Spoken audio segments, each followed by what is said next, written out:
네, 안녕하세요. 현상에 대한 분석을 통해서 문제의 본질을 파악하고 나아가 진실에 다가가고자 노력하는 김로벨 TV입니다. 요전 시간에 제가 이제 스웨덴의 삼인주의와 복지국가를 설명하면서 그 바탕에는 평등의식이 있다 이렇게 말씀을 드렸고, 그 평등의식은 스웨덴 사람들의 조상인 바이킹 때부터 시작이 됐다 라고 말씀을 드렸습니다. 뭐 그때 들으실 적에는 그럴듯했는데 좀 생각해 보니까 도대체 바이킹하고 평등의식하고 무슨 관계가 있느냐, 그런 의문을 가지실 분이 있을 것 같습니다. 말씀드렸듯이 스웨덴 바이킹들은 그 어떤 노략질을 나갈 적에 강제 동원하는 게 아닙니다. 반면에 중세 그 유럽의 영주들은 전쟁을 굉장히 많이 하지 않았습니까? 그거는 자기 그 영지 내에 있는 농민들을 강제로 동원하는 겁니다. 그때 강제로 동원할 적에는 농민들이 그 나가서 싸울 무기도 자기가 마련했어야 돼요. 그래서 대부분 그 당시 전쟁의 그 군대였던 농민들을 보면은 칼이나 활, 창이 없습니다. 방패는 물론 없고요. 그냥 자기가 농사질 때 쓰던 농기구 가지고 나와서 싸웠죠. 그렇지만은 스웨덴 바이킹들은 그러지 않았습니다. 자기들이 어떤 이제 원정을 떠난다 할 적에는 아들인 경우에는 본인은 물론 가장의 동의가 있어야 되고, 남편인 경우에는 그 아내의 동의가 있어야 됩니다. 그리고 돌아와서는 그 전리품도 공평하게 나눴다. 그것이 스웨덴식 평등의식이다. 그렇게 말씀드렸고요. 또 그러면 이제 어떤 부족 마을에 사람들이 남아 있을 거 아닙니까? 남자들 대부분은 이제 전쟁하러 나갔고, 그러면 그 사람들이 남아서, 대부분이 여자인 사람들이 남아서 마을을 그 방어를 했어야 됐습니다. 혹시 있을지도 모를 그 다른 부족들의 습격을 피해서 그 마을을 그렇게 이제 보호했어야 되죠. 그러니까 갑자기 여자까지도 우리가 징병해야겠다라고 했을 적에 그런 이제 남녀 평등 의식이 있기 때문에 큰 무리가 없이 또는 반발이 없이 그 여성 징병도 가능해지지 않았겠느냐, 우리가 그렇게 생각할 수도 있죠. 그런데 비패하고 평등 의식은 뭐 또 뭐냐, 또 이상한 얘기를 또 꺼내느냐 할지 모르지만, 비패가 원래는 바이킹 요리입니다. 이거에 대한 뭐 원조가 뭐냐 논란이 있긴 하지만은 이 뷔페야말로 가장 평등하고 자유로운 식탁입니다. 요거에 대해서 오늘 말씀드리도록 하겠습니다. 뷔페는 17세기에 생긴 프랑스어라고 합니다. 원래는 그 식기 같은 거를 넣어둔 장식장을 뜻하는 거였는데, 그러다가 뭐 식기, 그러다가 뭐 식탁까지 포함하는 그런 거를 이제 뷔페라고 부르는데, 이게 이제 많은 음식을 쫙 늘어놓고 각자 알아서 먹고 싶은 걸 이제 골라 먹는 음식이죠. 굉장히 보편화돼 있죠. 이런 스타일의 음식이 언제 시작이 됐느냐라고 했을 적에 근데 두 가지 설이 있다고 합니다. 하나는 스웨덴 바이킹 요리다. 또 하나는 뭐 러시아에서 시작됐다. 그러는데 우리는 뷔페, 또 대부분의 나라에서 뷔페라 그러는데 일본은 바이킹 요리라고 합니다. 이것이 그 1958년도 동경에 있는 굉장히 오래된 그 유명한 호텔이죠. 제국 호텔에서 투숙객들한테 아침 식사로 이런 스타일의 그 요리를 이제 제공했다고 합니다. 스웨덴에서는 스메르고스보드라고 부르는데, 이게 무슨 뭐 상에 가득 차려진 뭐 버터 바른 빵이라는데, 아무튼 이제 그 바이킹 요리를 얘기하는 겁니다.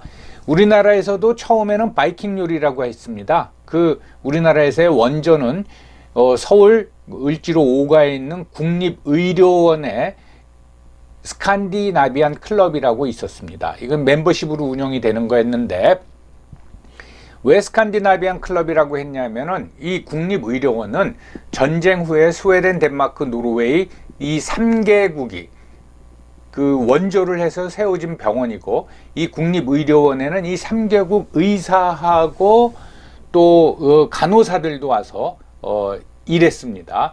그래서 이들의 일종의 이제 전용 식당이라고 할까요? 그래서 이제 1958년에 세워졌는데 이게 2000년대 들어와 가지고 이게 장사가 제대로 되겠습니까?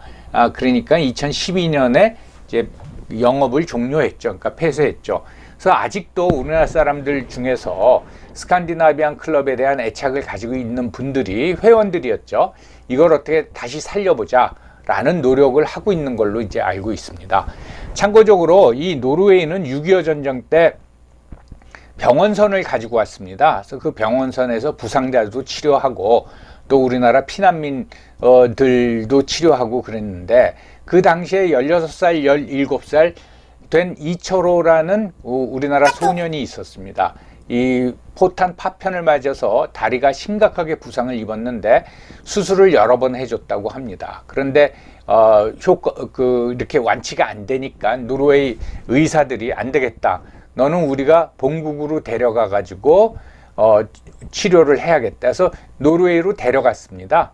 데려가서 다행히 다리 절단을 하지 않고 어떤 치료를 했는데 아마 거의 노르웨이 초창기 한국 교포라고 보면 됩니다. 이분이 유명해진 게 어느 날 이제 라면을 여기에 소개하면 어떻겠느냐 해가지고 미스터 리 라면이라는 그 브랜드를 만들어 가지고 지금은 노르웨이 라면 시장의 80%를 이분이 차지하고 있다고 합니다. 연세가 굉장히 많으세요.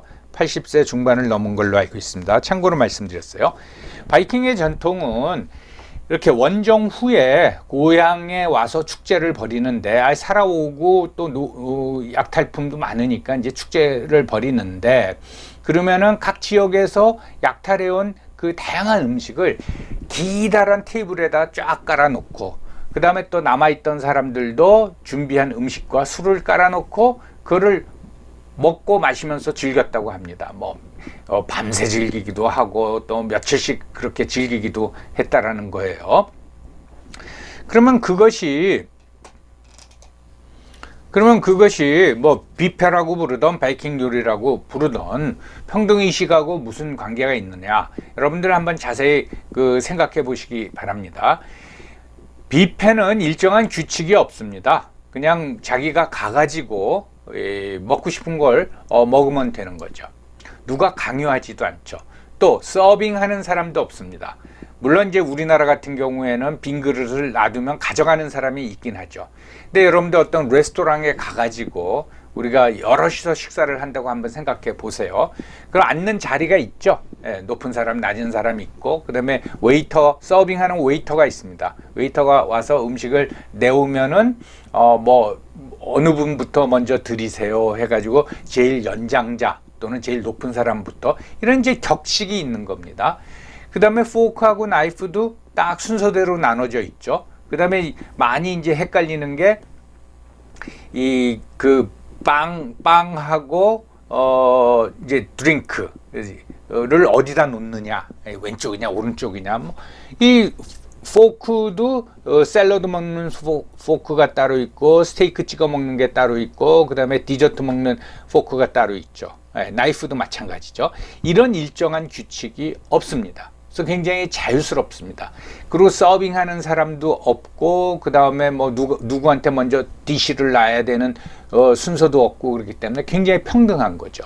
단 룰은 먹고 싶은 것을 먹고 싶은 만큼 먹지만 남기면 안 되는 거죠. 이 뷔페 스타일 식사야말로 굉장히 평등하고 그 다음에 내가 먹고 싶은 것만 먹는다라면서 굉장히 자유로운 겁니다. 그래서 이런 스타일의 식사를 유명한 셰프들이 굉장히 싫어한다고 합니다. 이 격식이 없다고. 그럼 그 사람들의 생각이고요. 그래서 뷔페 또는 바이킹 요리라는 것은 평등하다. 그렇지만 굉장히 자유로운 식탁이다. 이런 데서 평등의식과 또 그 자유의식을 우리가 엿볼 수 있지 않느냐. 그렇게 생각을 하고 이것이 결국은 이 삼인주의를 바탕으로 한 복지국가를 유지할 수 있는 것이 아니냐라고 이제 말씀을 드릴 수가 있습니다. 이제 이해가 가시죠? 누구 이론이냐고요? 네, 이거는 김로벨의 가설이었습니다. 여러분 경청해 주셔서 감사합니다.